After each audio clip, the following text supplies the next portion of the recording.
সমস্ত জাহান্নামীরা চিৎকার করবে, আল্লাহ এই কেমন আযাব, একটু দুনিয়ায় পাঠিয়ে দেন না, আমাদেরকে একটু ফিরাইয়া দেন।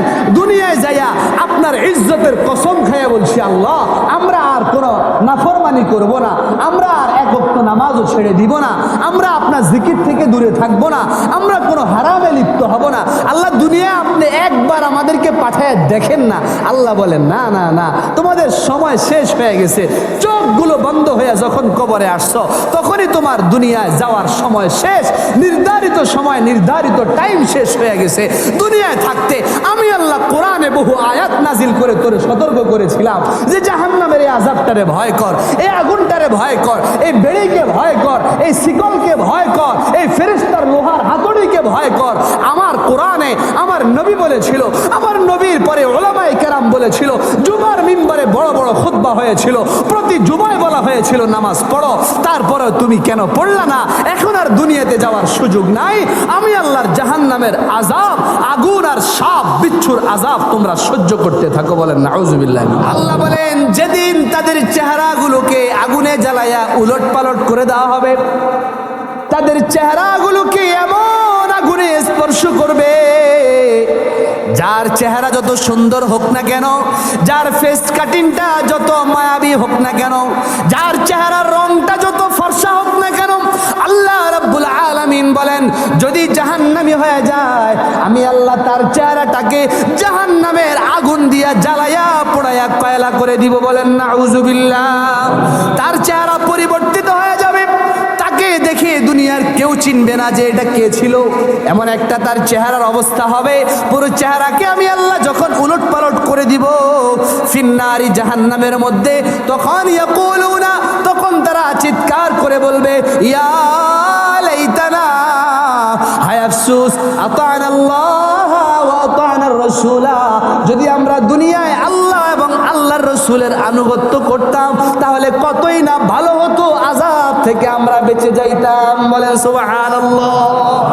দেখেন, যখন মুখটারে জ্বালায় দেওয়া হবে, যখন চেহারা বিকৃত করে দেওয়া হবে, তখন তাদের বুঝে আসবে, আহারে যদি দুনিয়ায় আল্লাহর আনুগত্য করতাম, যদি দুনিয়ায় আল্লাহ যা বলেছেন কোরআনে যদি তা মানতাম, যদি ঠিক মতো ইবাদতগুলো করতাম তাহলে, এবং আল্লাহর রসুলের সুন্নতগুলো যদি মানতাম, রসুলের সুন্নত অনুযায়ী যদি দাড়িটা রাখতাম, রসুলের সুন্নত অনুযায়ী যদি বিবাহ শাদীটা করতাম, রসুলের সুন্নত অনুযায়ী যদি আমার শরীরের পোশাক আশাক আমি ব্যবহার করতাম, তাহলে তো আজকে জাহান্নামের এই আযাবের জ্বলতে হতো না। সুবহানাল্লাহ কইবেন না?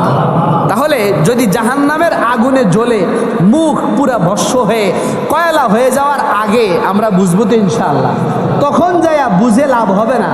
যখন চেহারা জ্বালায়া যাবে তখন বুঝলে কোনো লাভ হবে না। আইসা আর এই ল্যাবরেটরি মসজিদে নামাজ পড়ার তখন কোনো সুযোগ থাকবে না, সেখান থেকে আর দুনিয়ায় ফিরে দেওয়া হবে না।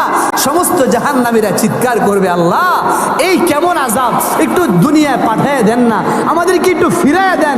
দুনিয়ায় যাইয়া আপনার ইজ্জতের কসম খাইয়া বলছি, আল্লাহ আমরা আর কোনো নাফরমানি করব না, আমরা আর এক ওয়াক্ত নামাজও ছেড়ে দিব না, আমরা আপনার জিকির থেকে দূরে থাকবো না, আমরা কোনো হারামে লিপ্ত হব না। আল্লাহ দুনিয়ায় আপনি একবার আমাদেরকে পাঠিয়ে দেখেন না। আল্লাহ বলেন, না না না, তোমাদের সময় শেষ হয়ে গেছে।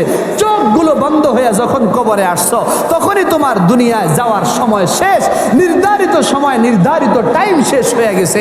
দুনিয়ায় থাকতে আমি আল্লাহ কোরআনে বহু আয়াত নাজিল করে তোরে সতর্ক করেছিলাম যে জাহান্নামের এই আযাবটারে ভয় কর, এই আগুনটারে ভয় কর, এই বেড়িকে ভয় কর, এই শিকলকে ভয় কর, এই ফেরেশতার লোহার হাতুড়িকে ভয় কর। আমার কোরআনে আমার নবী বলেছিল, আমার নবীর পরে উলামায়ে কেরাম বলেছিল, জুমার মিম্বরে বড় বড় খুতবা হয়েছিল, প্রতি জুমায় বলা হয়েছিল নামাজ পড়ো, তারপরে তুমি কেন পড়লা না? এখন আর দুনিয়াতে যাওয়ার সুযোগ নাই। আমি আল্লাহর জাহান্নামের আযাব, আগুন আর সাপ বিচ্ছুর আযাব তোমরা সহ্য করতে থাকো। বলেন নাউজুবিল্লাহ। কোনো সুযোগ আর থাকবে না, কোনো জায়গায় যায় মামলা মোকদ্দমা করে কোনো লাভ হবে না। দুনিয়ায় লবিং করলে 5 কোটি টাকা দিলে হইতে পারে কাজ হয়ে যায়, 2 লাখ টাকা দিলে কাজ হয়ে যায়, কোর্টে জজকে 10 লক্ষ টাকা দিলে রায় আপনার নামে জাহান্নামে আসবে। কিন্তু আল্লাহ বলেন ওই দিন কিয়ামতের ময়দানে যাদের বিরুদ্ধে রায় চলে যাবে, তারা সেই রায় থেকে বাঁচার জন্যে, জাহান্নাম থেকে বাঁচার জন্য যদি সারা পৃথিবীর আসমান আর জমিনের মাঝে যা কিছু আছে, যত সম্পদ আছে, সবগুলোকে দিয়ে যদি তারা বাঁচতে চায়, আমি আল্লাহর কাছে তাদের কোনো সুযোগ হবে না। বলেন নাউজুবিল্লাহ। পুরো দুনিয়া সব দিয়ে দিলেও আপনি মাপ পাবেন না। আল্লাহ পাক ঘোষণা আগেই দিয়ে দিয়েছেন। এজন্য ওই দিন আসার আগে সতর্ক হয়ে যেতে হবে। ওই দিন আসার আগে আমাদেরকে জান্নাতে আমলগুলো বেশি বেশি করে করতে হবে। রাজি আছেন তো ইনশাআল্লাহ? তাফসীরে কুরতুবিতে ইমাম কুরতুবী রহমতুল্লাহি আলাইহি 10 নম্বর খণ্ডের 394 নম্বর পৃষ্ঠায় বলেন, জাহান্নামের যা আছে এভরিথিং সব কিছু কালো হবে, কুচকুচে কালো। জাহান্নামের কিছু সাদা থাকবে না, সব কালো হবে। জাহান্নামের যে গাছগাছালি থাকবে সব কালো হবে। জাহান্নামে যে পাথর থাকবে সব কালো হবে। জাহান্নামে যে পানির ব্যবস্থা থাকবে সব কালো হবে। জাহান্নামী যারা হবে তারাও কুচকুচে আমাবস্যা রাতের মতো কালো হবে। বলেন নাউজুবিল্লাহ। এই ভয়ঙ্কর কালো আমরা যদি ওই অবস্থায় থাকি, ওই জায়গায় যাই, আমাদের কি অবস্থায় হবে